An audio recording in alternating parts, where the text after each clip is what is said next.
The holographic display fizzled as Dr. Nora Caldwell adjusted the projector. Ancient gunpowder weapons hung suspended in the air, flintlocks, matchlocks, revolvers, each labeled with Earth dates and small descriptions. Around her, the Viridian Nexus hummed with activity, its vast corridors filled with beings from across the galaxy. Primitive combustion mechanics, she murmured, running her finger along the barrel of a virtual Kentucky long rifle. Reliable even in the harshest conditions. The museum section of the Nexus had been Nora's domain for the past 3 years. As Earth's foremost military historian, she had been the natural choice to represent humanity's martial history in the Galactic Union. The position had seemed an honor at first. Now, it often felt like a burden, still toying with those ancient noisemakers. Dr. Caldwell. The voice belonged to Ambassador Zexkura, a Karnix diplomat. His tall, metallic-skinned frame gleamed under the ambient lighting, his expression a mixture of amusement and disdain. Nora straightened her back. These noisemakers built empires and shaped human history for centuries, Ambassador. How quaint, Zexkura replied, his 6 fingers gesturing dismissively. My species abandoned such primitive technology before your ancestors learned to forge metals. I'm surprised the Union even granted space for such curiosities.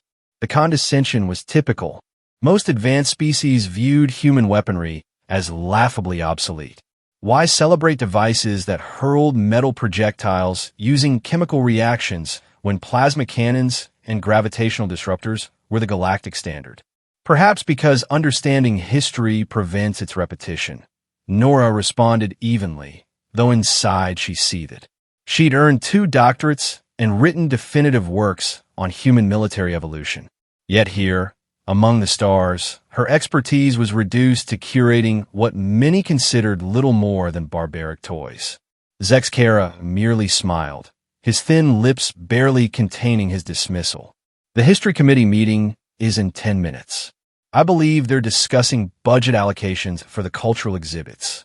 With that parting shot, he glided away, joining a group of similarly gleaming Karnix officials. The threat was clear. The Karnix delegation had been pushing to reduce funding for the less relevant exhibits. Human military history topped their list. Don't let him get to you, came a rough voice from behind. Captain Ryan Hale, head of Nexus security for the human contingent, approached with his usual purposeful stride. His dark uniform contrasted with the flowing garments of the alien diplomats milling about. Easy for you to say, Nora replied. Your particle barriers and quantum disruptors win your respect. I'm stuck defending historical relics. Ryan leaned against the display case containing an actual cult peacemaker, one of the few physical artifacts in the exhibit. These old guns might seem obsolete, but every weapon has its purpose in time. His appreciation sounded genuine, but Nora knew even he viewed her work as mostly ceremonial. The Karnix are pushing for another funding cut, she said. Ryan nodded solemnly. Politics. The Karnix want to assert dominance wherever they can. They're particularly threatened by humans because we advanced so quickly. In just 3 centuries since first contact, humanity had earned a seat at the galactic table, a meteoric rise compared to the millennia of development most species required. It made the older races nervous, especially the Karnix, who prided themselves on their weapons technology. Ambassador Elathra is on your side, Ryan added. The Amrians have always valued historical knowledge. Nora managed a small smile. Ambassador Elathra, with her gossamer appearance and ancient wisdom, had been a steadfast ally since Nora's arrival. The Amrians, one of the oldest species in the Union, believed that all knowledge deserved preservation. I should prepare for the committee meeting, Nora said, deactivating the holographic display. Wish me luck. Good luck, Doctor, Ryan replied, his eyes scanning the crowded hall with professional vigilance. And remember, those who forget history are doomed to repeat it. The History Committee occupied a vaulted chamber designed to accommodate dozens of species in relative comfort. Nora took her seat at the semicircular table, surrounded by diplomats whose ancestors had been traversing the stars while humans were still figuring out agriculture. Ambassador Alathra nodded in greeting, her translucent features shifting into the Amrian equivalent of a smile. Nearby, the Karnix delegation sat in a tight cluster, their metallic bodies reflecting the soft light of the chamber. High Counselor Thrix, a being of Central Core Worlds, called the meeting to order. We gather to discuss the upcoming galactic cultural exchange, the insectoid diplomat announced. All member species will showcase significant cultural artifacts, focusing this cycle on weapons technology and defensive innovations. Nora's heart sank. Of all possible themes, weapons technology would only highlight human backwardness. She could already imagine the Karnix's smug expressions. Each delegation will be allocated display space in the Grand Concourse. Thrix continued. The exchange begins in 14 standard cycles. The committee proceeded through procedural matters until High Counselor Thrix reached the contentious point. The budget allocation for historical weapons exhibits requires review. Zexkara immediately raised a hand. The Karnix delegation proposes a 30% reduction in funding for exhibits featuring obsolete technology. His eyes slid toward Nora. Resources should be directed toward displays with contemporary relevance. Several delegations murmured agreement. The Galactic Union valued efficiency above all. Objection, came the ethereal voice of Ambassador Alathra. Knowledge preservation transcends contemporary relevance. The human exhibit provides valuable insight into technological evolution across species. Does it? Zikara Kantarit. What possible value lies in studying chemical projectile weapons when the rest of us moved beyond such barbarism eons ago? They're relics of a primitive past, better forgotten than celebrated. The chamber fell silent, all eyes turning to Nora. She took a deep breath. Every technology tells a story, she began. Human weapons evolved not merely as tools of destruction, but as answers to specific problems, environmental conditions, resource limitations, tactical necessities. Understanding this evolution offers lessons in adaptation that transcend the technology itself. She activated her datapad, projecting images of ancient Earth firearms. These weapons may seem simplistic, but they represent millions of iterations of problem solving. The matchlock solved ignition in wet conditions.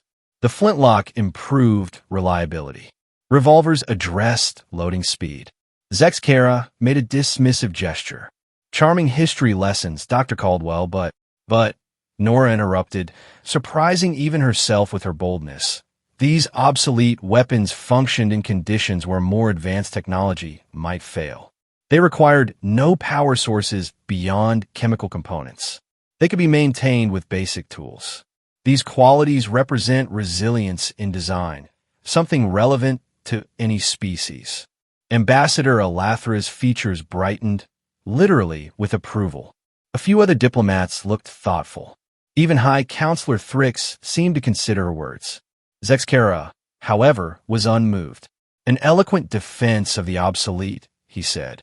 Perhaps at the exchange, you can demonstrate these resilient qualities.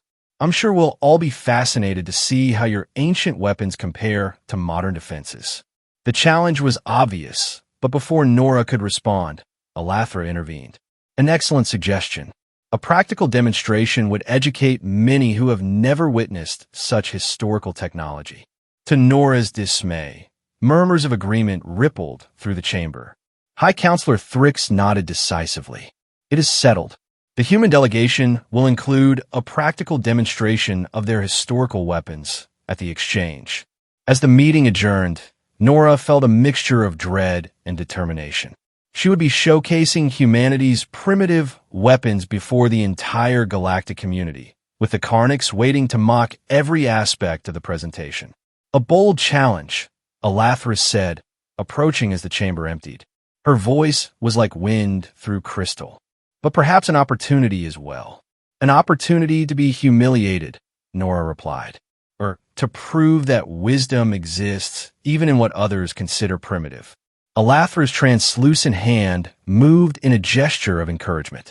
Remember, Dr. Caldwell, value often lies where others fail to look. Back in her quarters, Nora began planning her exhibit. If she had to showcase Earth's primitive weapons, she would do so in a way that highlighted their ingenuity rather than their limitations. She messaged Ryan, "Need your help with weapons demonstration for the exchange." His reply came quickly. "Heard about the challenge. Already pulling strings to get authorization for live demonstrations. The Nexus Security Committee will hate it." At least she had allies. With Ryan's security clearance and Elathra's diplomatic backing, Nora might be able to assemble something more impressive than the Karniks expected. Still, she couldn't escape the feeling that she was being set up to fail, a human historian made to showcase humanity's backwardness for alien amusement. "We'll show them there's more to these weapons than they think," she muttered to herself, scrolling through inventory lists of the physical artifacts in storage. The next 2 weeks passed in a blur of preparation. Nora worked tirelessly, selecting the most significant weapons from human history for display. With special permission, she arranged for functional replicas to be shipped from Earth: flintlock muskets, Colt revolvers, Winchester rifles, even a preserved Civil War-era Gatling gun. Ryan helped secure a dedicated section of the Nexus for live-fire demonstrations, with appropriate safety measures installed. "We can't match their energy weapons for power," he admitted, "but we can show these were ingenious designs for their time." The day before the exchange, Nora supervised the final arrangements for her exhibit. Display cases lined the walls, containing everything from stone arrowheads to 20th-century firearms. Holographic displays explained the historical context of each era. At the center stood the demonstration area, where visitors could observe the actual operation of selected weapons. As she double-checked the flintlock mechanism of a British Brown Bess musket, an alarm suddenly blared through the exhibit hall. "Attention all personnel," announced the Nexus AI system. "Security anomaly detected in Section 12B. Non-critical systems temporarily offline for diagnostic sweep." The lights flickered, and several holographic displays stuttered before stabilizing. Moments later, Ryan hurried into the hall, his expression tense. "What happened?" Nora asked. "Security breach," he replied quietly. "Nothing confirmed yet, but there are whispers of unauthorized access to the Nexus environmental systems. Possibly a hack attempt." Nora frowned. "Related to the exchange?" "Unknown, but the timing is suspicious. The Security Committee has been tracking unusual communications from unregistered ships in the sector." He glanced around at the weapons display. "How's progress?" "Nearly ready. Just fine-tuning the demonstrations for tomorrow." She hesitated. "Ryan, be honest. Is this a waste of time? Are we just setting ourselves up for ridicule?" His expression softened. "Honestly, most species here have moved so far beyond these technologies that they've forgotten what innovation really looks like. Maybe reminding them has value. Or maybe they'll just laugh, as Zexkara expects." Ryan picked up a Colt Peacemaker, turning it in his hands with practiced ease. "You know, when I was in the field before this assignment, my squad once got stranded on Vega Prime during an ion storm. All our advanced weaponry failed. Energy packs drained, targeting systems fried. The only thing that worked was Commander Yuki's antique slug thrower she kept as a lucky charm." Nora raised an eyebrow. "Seriously? Saved our lives against some very unfriendly wildlife." He replaced the revolver in its display. "Just saying, situations arise where the simplest solution proves most effective. The Karniks, with all their superiority, have forgotten that lesson." His words bolstered her resolve. Perhaps there was more riding on tomorrow's demonstration than mere pride. "Thank you," she said. "I needed that perspective." After Ryan left, Nora continued her preparations with renewed determination. She'd make her case for human ingenuity, regardless of Karnik's mockery. As she was about to leave for the night, Ambassador Elathra glided into the exhibit hall, her gossamer form catching the light. "Impressive work, Dr. Caldwell," the Amrian said, surveying the displays. "Thank you, Ambassador. I hope it proves meaningful to at least some attendees tomorrow. More than you might expect." Elathra moved closer, her voice dropping to a whisper. "I should not say this, but be vigilant tomorrow. There are concerns beyond Karnik's posturing. The security anomalies may indicate something more dangerous. A chill ran down Nora's spine. What do you mean? Whispers only. Nothing confirmed. But the Void Reavers have been active in neighboring sectors. Nora's blood ran cold. The Void Reavers, a terrorist group composed of extremists from various species, were notorious for attacking symbols of Galactic Union cooperation. Their stated goal was to return each species to pure isolation. Why would they target a cultural exchange? Nora asked. What better symbol of inter-species cooperation? Alathra replied. I share my concerns with Security Chief Hale, but I wanted you personally prepared. Your exhibition may face more than mere ridicule tomorrow. With that cryptic warning, Alathra departed, leaving Nora with a new sense of foreboding. What had been a challenge to her professional pride now carried darker implications. Sleep eluded her that night. Her mind raced between preparation details for the exhibition and Ambassador Alathra's warning. By morning, exhaustion had settled in her bones, but determination burned brighter. The Grand Concourse buzzed with activity as delegations from across the galaxy assembled their exhibits. Elaborate displays showcased weapons from dozens of worlds, Trevelyan gravity distortion fields, hegemonic plasma arrays, and of course the Karnix energy weapons, which dominated the central floor with their gleaming, destructive beauty. Nora's exhibit, though considerably smaller, had drawn surprising interest. Many diplomats and their staff paused to examine the human weapons with curious eyes. Some even seemed genuinely intrigued by the mechanical ingenuity of lever-action rifles and revolver mechanisms. Quite the gathering of antiques, came Zexcara's sneering voice from behind her. Though I suppose every museum needs a prehistoric section. Nora turned to face the Karnix ambassador. History offers perspective, Ambassador. Sometimes looking backward helps us move forward. Charming philosophy, he replied, but hardly relevant in a galaxy where weapons like these, he gestured to a display case containing a Winchester repeating rifle, would be as effective against modern defenses as throwing pebbles at a starship. Several Karnix officials who had gathered behind their ambassador chuckled at his wit. Perhaps, Nora admitted, but effectiveness isn't the only measure of value. Innovation, adaptability, resourcefulness, these qualities transcend technological eras. Zexcara's expression shifted to one of mock sympathy. Your defense of obsolescence is admirable, if misguided. I'll look forward to your demonstration later. With a final dismissive glance at the exhibit, he led his entourage toward their own display. Ryan appeared at Nora's side, watching the Karnix delegation depart. Making friends as usual, I see. They're determined to make this humiliating, she replied. Then we'll be determined to surprise them. He lowered his voice. Did Alathra speak with you? Nora nodded. About the Void Reavers? Yes. How serious is the threat? Serious enough that I've doubled security throughout the Nexus. We've detected unusual communication patterns in nearby space. Encrypted, bounced through multiple relays. Classic Reaver tactics. His expression was grim. If they're planning something, the exchange would be an ideal target. Should it be postponed? The Council decided against it. Canceling would send a message of fear. But we're on high alert. He checked his communication device. Your demonstration is scheduled for the 4th time block, correct? Gatling gun, a hand-crank machine gun from the 1860s. Genuine interest seemed to spread through the audience. This represents a significant leap in rate of fire, she explained, cranking the handle to send a rapid succession of bullets downrange. Achieved not through energy modulation, but mechanical ingenuity. Even some Karnix officials leaned forward with reluctant curiosity. But Zexcara remained unimpressed, whispering comments to his companions that elicited snickers. While these weapons may seem primitive by current standards, Nora concluded, they represent human adaptability and ingenuity within the constraints of available technology.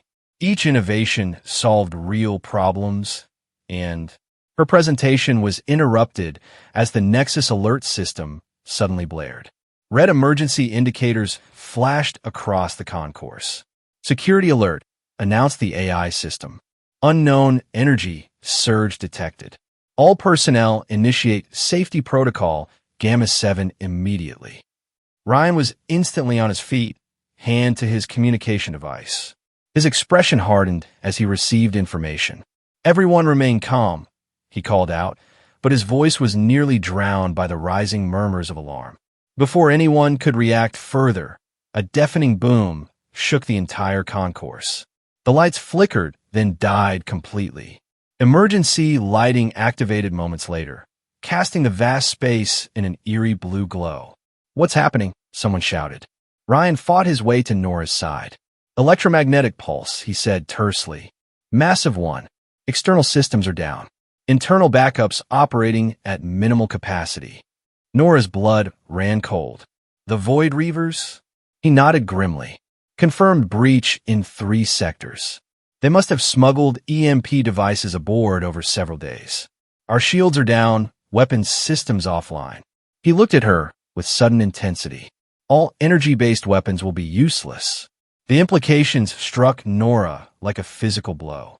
Every advanced weapon in the Nexus, from the Karnix energy rifles to the security team's particle disruptors, operated on principles that would be disabled by a sufficiently powerful EMP. Another explosion rocked the station, closer this time. Screams erupted across the concourse as panic began to spread. "The Nexus defense systems," a Karnix official shouted. "Activate the automated security protocols." "They're offline," Ryan replied grimly. "The EMP took out everything electronic or energy-based." Zexkara pushed forward, his metallic features twisted with anger and fear. "That's impossible. Our systems have EMP shielding." "Evidently not enough," Ryan said. "We have to assume the Reavers planned for standard countermeasures." A third explosion, and suddenly the emergency communications system crackled to life. A distorted voice echoed through the concourse. "Attention, species of the so-called Union. The Void Reavers have come to end your unnatural federation. Submit to isolation protocols or face extinction." The crowd's panic intensified. Some diplomats rushed for exits, only to find them sealed by emergency protocols. Others huddled in frightened groups, their previously showcased weapons now useless decorations. Ambassador Elathra appeared at Nora's side, her translucent form seeming to flicker in the emergency lighting. "Dr. Caldwell," she said urgently, "your weapons, are they affected by the electromagnetic pulse?" The question hit Nora like a lightning bolt. She turned to the table where her demonstration weapons lay. "No," she breathed. "They're mechanical and chemical. They don't rely on electronics or energy modulation." Ryan's eyes widened with realization. "They'll still work." Zexkara, overhearing, gave a derisive laugh despite the situation. "You suggest we defend ourselves with museum pieces? Against Void Reavers with override codes and boarding craft? Unless you have a better idea," Ryan snapped. He turned to Nora. How many functional weapons do we have?" Nora's mind raced. 6 revolvers for rifles, the Gatling gun, and enough ammunition for a limited engagement, plus whatever's still in storage at the exhibit. "It's not much," Ryan admitted, "but it's better than nothing. The Reavers will expect us completely defenseless." "This is absurd," Zexkara protested. "These ancient devices can't possibly." He was cut off by another explosion, much closer, followed by the sound of metal barriers being breached. Through the main entrance to the concourse, dark-clad figures appeared, Void Reavers in full tactical gear. "Everyone, take cover," Ryan shouted, pulling Nora behind the weapons display table as energy blasts, evidently from battery-powered weapons unaffected by the EMP, streaked across the room.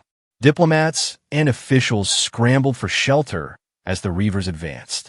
Nexus security personnel attempted to engage with emergency sidearms, but they were quickly overwhelmed. "Give me a weapon," Ryan demanded, reaching for one of the revolvers. "An arm. Anyone who knows how to use them." Nora handed him the Colt Peacemaker and grabbed a Winchester rifle for herself. "I practiced with these during research," she said, trying to keep her voice steady. "But I'm no soldier." "Today you are," he replied grimly. Taking aim, he fired at the nearest Reaver. The bullet struck the attacker in the shoulder, spinning them backward with unexpected force. The sound of the revolver echoed through the concourse, momentarily freezing the advance. The Reavers, clearly surprised by the resistance, took defensive positions.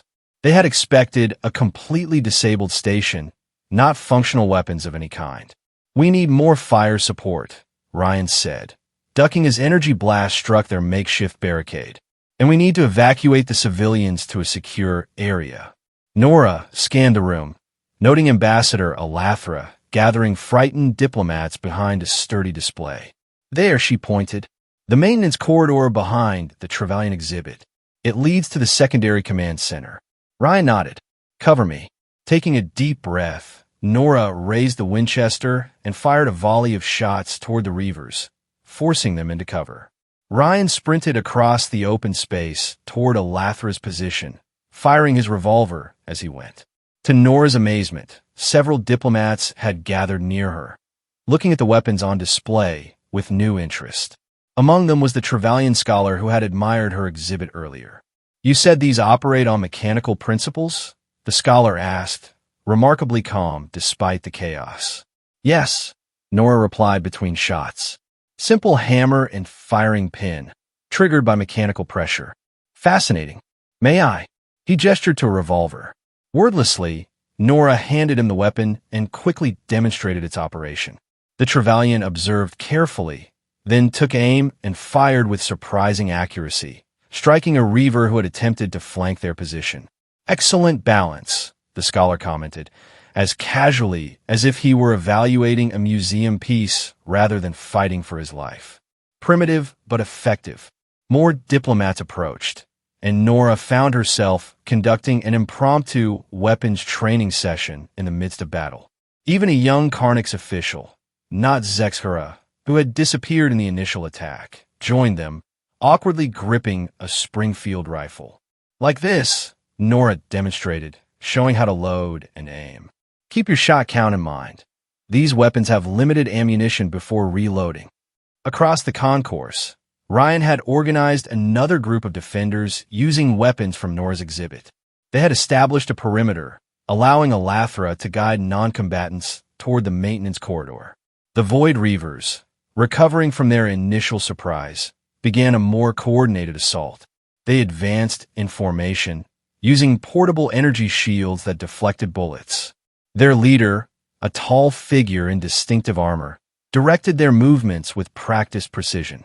"We need more firepower," Ryan called to Nora over the communication device, which was functioning intermittently. "They're trying to cut off the evacuation route." Nora glanced at the Gatling gun still mounted on its display stand. "I have an idea. Cover me."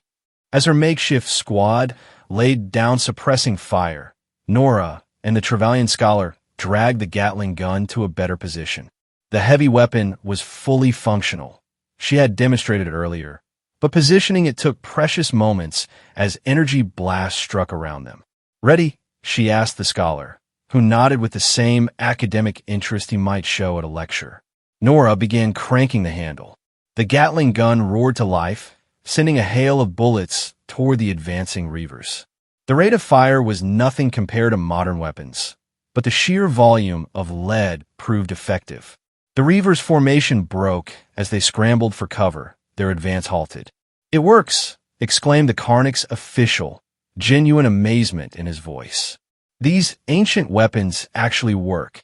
For a brief moment, Nora allowed herself a grim smile. The very weapons that had been mocked as obsolete were now the Nexus's only defense. The battle continued for what felt like hours, but was likely less than 30 minutes. The defenders, armed with Earth's primitive weapons, managed to hold their positions long enough for most civilians to evacuate through the maintenance corridor. Ryan coordinated the defense with military precision, using the limited ammunition with strategic care. Eventually, the Void Reavers began to withdraw, their expectations of an easy conquest thoroughly shattered. As they retreated, however, their leader activated a communication device. "You've won nothing," the distorted voice announced. "The primary device activates in 10 minutes. The Nexus will be cleansed." Ryan fought his way to Nora's position. "They've planted a bomb," he said, breathing heavily. "Something major, likely in the central power core. Can it be disarmed? Nora asked. Maybe, but not remotely. All systems are still down. Someone would have to physically access the core and disable it manually. The Trevelyan scholar, who had remained by the Gatling gun, spoke up. I have experience with energetic systems. If it's a conventional device, I might be able to deactivate it. I'll go with you, Ryan decided. Dr. Caldwell, secure this area and continue the evacuation. If we're not back in 9 minutes, get everyone as far from the core as possible. Nora wanted to protest, to offer to go instead, but she knew Ryan's combat experience made him the logical choice. Be careful, was all she said. As Ryan and the Trevelyan scholar departed, Nora organized the remaining defenders. Most of the Void Reavers had retreated, but a few remained, attempting to block evacuation routes. To her surprise, Zexkera suddenly emerged from behind a damaged display, his metallic features marred with soot. Where have you been? Nora demanded. Attempting to restore power to our defense systems, he replied defensively. Without success, his gaze fell on the weapons in the hands of his own junior officials. Are those functioning perfectly? Replied the young Karnix who had joined Nora's group. The human primitive weapons are unaffected by the electromagnetic pulse, Ambassador. They've saved many lives today. Zexkera seemed momentarily speechless, a sight Nora would have savored under different circumstances. We need to focus on evacuation, she said instead. There's a bomb in the central core. Captain Hale is attempting to disarm it, but we should move everyone to the outer sections as a precaution. For once, Zexkera didn't argue. I'll assist with the diplomatic corps, he said, his usual condescension notably absent. The minutes ticked by with excruciating slowness. Nora helped guide the remaining civilians towards safety, all while glancing anxiously at her timepiece. 7 minutes had passed since Ryan's departure. Then 8. Just as 9 minutes approached, her communication device crackled.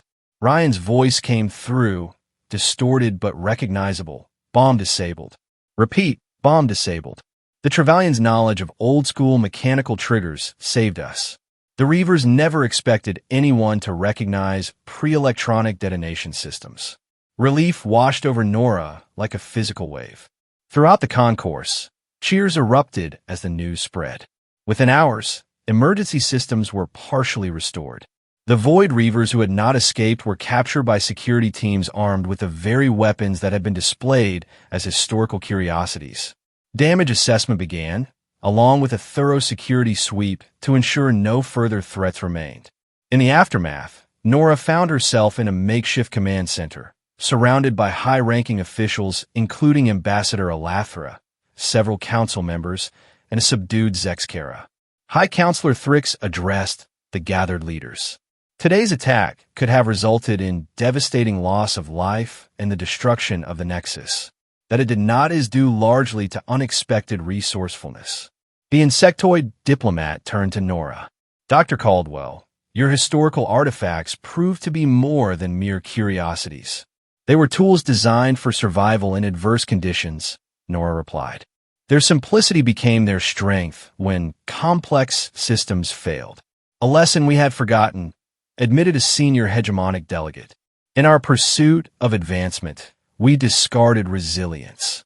Zexkera stepped forward, his usual arrogance noticeably tempered. The Karnix delegation acknowledges that our assessment of human historical technology was flawed. Today has demonstrated that value exists in diversity of approach, including methodologies we had considered obsolete. Coming from Zexkera, this was tantamount to a profound apology. Nora inclined her head in acknowledgement, resisting the urge to savor the moment too visibly. The broader question, Elathra interjected, is what lessons we take forward. The Void Reavers exploited our dependency on a single technological paradigm. Our homogeneity became vulnerability. Then perhaps, Nora suggested, the cultural exchange should be more than a showcase. It should be an opportunity for genuine integration of knowledge, across species and across technological eras. High Counselor Thrix's compound eyes seemed to gleam with approval. A proposal worth consideration. The Council will convene formally once repairs are complete, but I believe there will be support for expanding the human historical weapons exhibit, and perhaps implementing a training program for security personnel in alternative defense methods. As the meeting concluded, Ryan approached Nora. His uniform was torn and scorched, but he was intact. Beside him stood the Trevelyan scholar, looking remarkably composed despite the ordeal. "You two make quite a team," Nora observed. "Indigenous knowledge combined with historical perspective," the Trevelyan replied. "The bomb utilized principles similar to ancient pressure detonators, recognizable to one who has studied both advanced energetics and historical triggering mechanisms." Ryan smiled wearily. "In other words, sometimes the oldest solutions work best. I think we've all been reminded that technological advancement doesn't always mean improvement in every context." In the days that followed, the Viridian Nexus slowly returned to normal operations. Repair crews worked around the clock to restore damaged systems, while security teams implemented new protocols to prevent similar attacks in the future. Nora's exhibit, far from being reduced in size as the Karniks had initially proposed, was expanded to include a tactical training component. Species from across the galaxy now sent representatives to learn about resilient technologies, those that could function when advanced systems failed. Even Zexkera, in a stunning reversal, requested a series of private demonstrations. The Karniks, it seemed, were reassessing their weapon designs to incorporate mechanical backups, a concept they had abandoned centuries ago. 1 week after the attack, Nora stood in her rebuild exhibit, arranging a new display case containing the very weapons that had defended the Nexus. Each bore a small plaque describing its role during what was now being called the Resilience Incident. Ambassador Elathra approached, her translucent form gliding silently across the polished floor. "Your exhibit has become quite popular," she observed. "I've never seen so many diplomats interested in historical artifacts." "Nothing like a near-death experience to change perspective," Nora replied with a small smile. "Though I never expected to demonstrate these weapons' effectiveness quite so dramatically. The universe has a way of teaching humility to those who need it most," Elathra said. "The Karniks have submitted a formal proposal to the Council, a joint research initiative between their weapons division and your historical department." Nora raised an eyebrow. "Seriously?" "Quite serious. I believe Zexkera himself will present the proposal tomorrow." Elathra's features shifted into what Nora had learned was amusement. "He seems particularly interested in something called integrated redundancy systems, essentially building mechanical backups into energy weapons." "I never thought I'd see the day," Nora marveled. "Neither did he, I suspect." Elathra moved to examine a revolver in its display case. "There is wisdom in preserving knowledge of all kinds.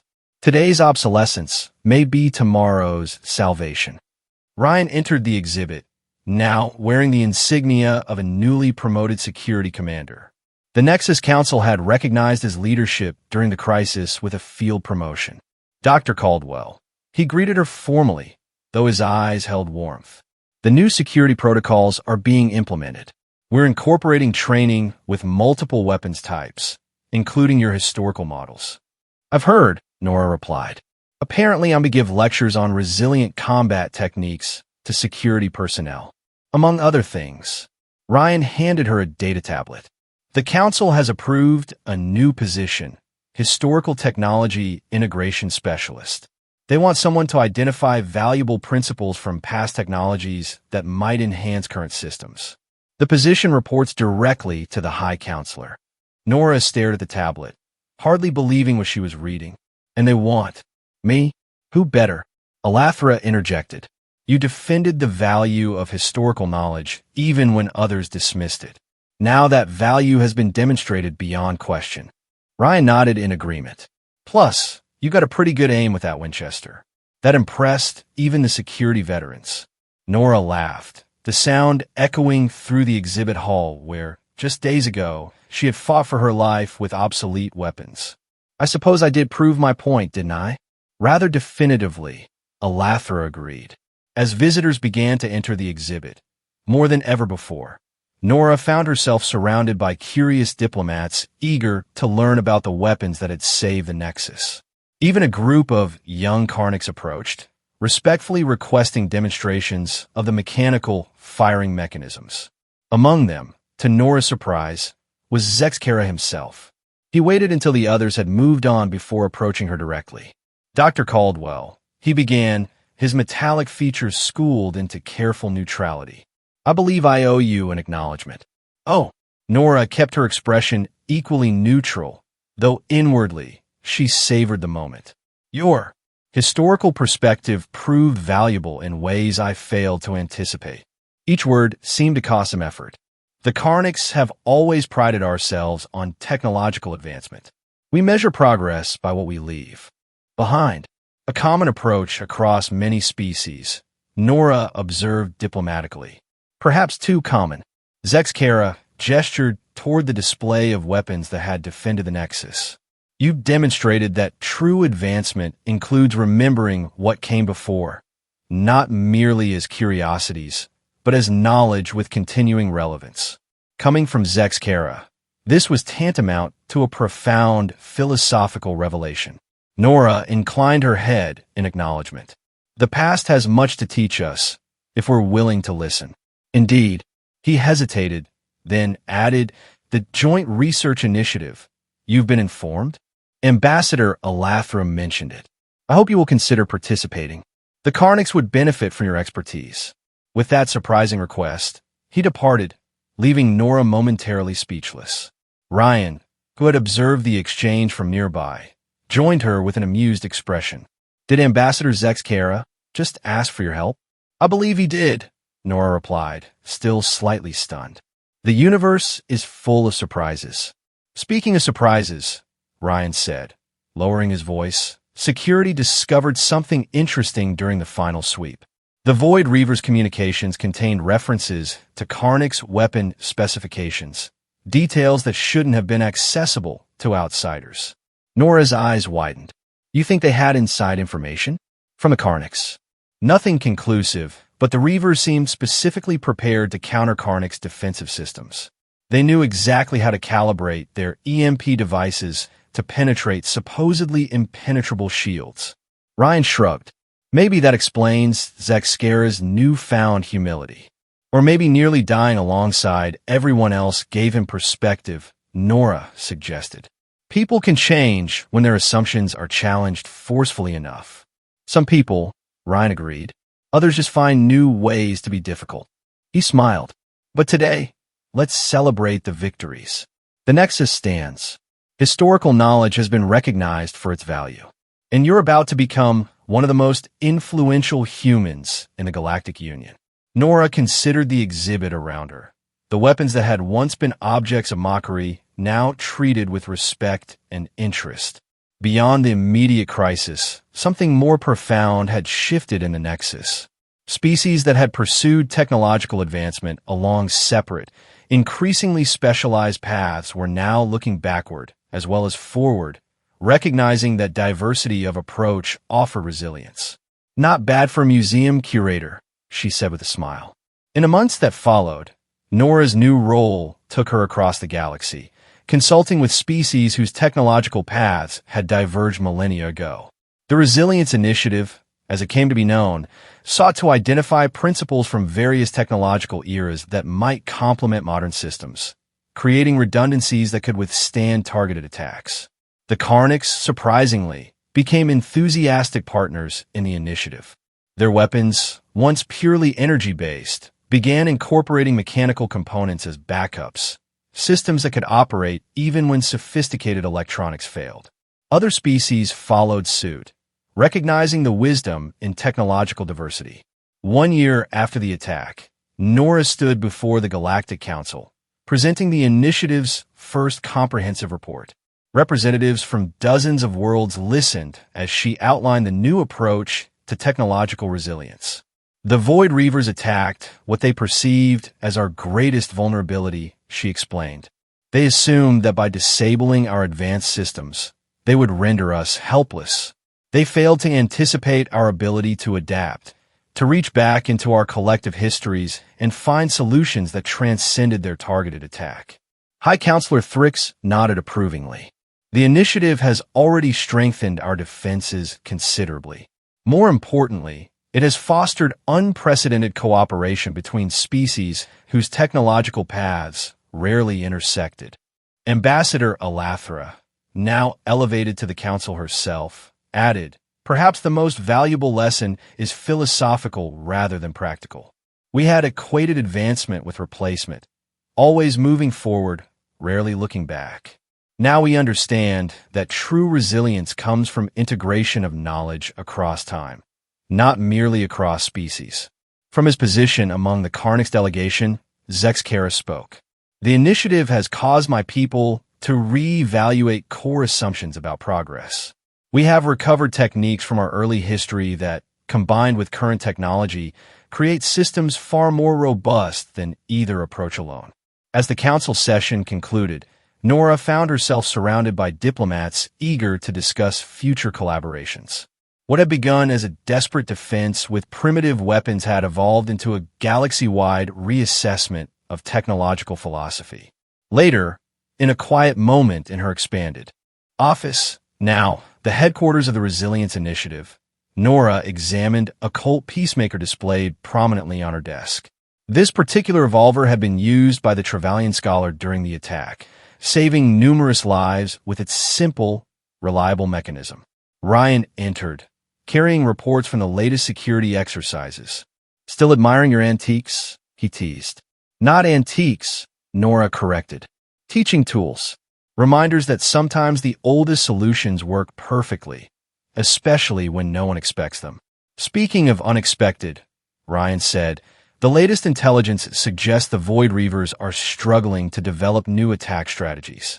Their usual methods rely on disabling advanced technology, but with our new redundant systems, they're finding their targets are no longer vulnerable in the same ways," Nora finished. "I'd call that a success." Ryan nodded. "A success that began with you refusing to let your exhibit be diminished, standing up for the value of history when everyone else saw only obsolescence." "Not everyone," Nora reminded him. "You saw it. Alathra saw it. And now, so does the rest of the galaxy." She gestured to the reports stacked on her desk. Technical analyses from dozens of worlds incorporating historical technologies into modern systems. "Turns out, those who mock human weapons weren't laughing for long," Ryan observed with a grin. "No," Nora agreed, smiling as she recalled Zexkara's expression when the primitive revolver had saved his life. "They certainly weren't." Outside her office window, the rebuilt Viridian Nexus gleamed, its systems now incorporating technologies spanning thousands of years of development across dozens of species.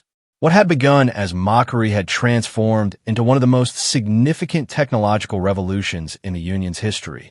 A revolution that looked backward as well as forward, recognizing that progress wasn't always a straight line. The next day would bring new challenges, reports to review, specifications to analyze, lectures to give on the integration of historical technologies. But for now, Nora allowed herself a moment of satisfaction. The aliens had indeed mocked human weapons, until it was too late. But unlike most who learned such lessons too late, they had survived to change their perspective. And in that change lay hope for a more resilient future, one that honored the past rather than dismissing it. As the lights of distant stars twinkled through the viewport, Nora smiled. Sometimes, the oldest lessons proved the most valuable, especially when they arrived just in time.